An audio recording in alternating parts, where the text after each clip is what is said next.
ชาวบ้านเพิ่นมาเอาพื้นมารวมกันมาเนี่ยมาส่งขึ้นสวรรค์ชั้นฟ้ามารวมอะไรเป็นครั้งสุดท้ายเนาะมาส่งเป็นฮอตบอลทันที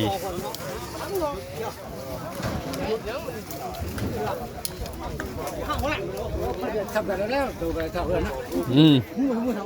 อทำแต่แล้วบึงเลยมือเนี่ยเขาหลอกเราก็เราดูเดียวกันนี่นะครับเฉลี่ยจากเราดูเดียวกันจังนี่เฉลี่ยก็ดูเดียวกันพอวันนี้เดี๋ยวพอโอ้จับ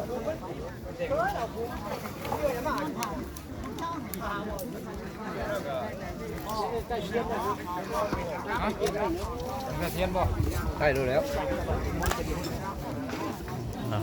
ทางพิธีญี่ปุ่นมาเนี่ยมันเปื้อนบ่ได้ออกมาเป็นตกบนดินเพิ่นเลยเฮ็ดญี่ปุ่นให้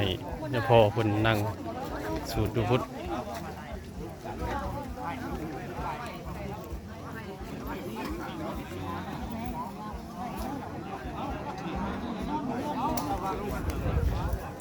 ปราสาทบ้านโคกไง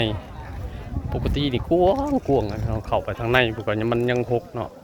คนออกมาเลยค่ะจะออกมาอยู่นอกทางนี้เพราะว่ามันไฟมามันกะบ่จากทางป่าก็เลยเอายับออกมาเนาะห้อมเขาทางนี้แต่ทางในพุ่นยังกว้างมันยังเป็นป่าอยู่ครับยังว่างในหลายเลยไฟมาก็เอาไว้มอนี่ตั้งพิธีเลย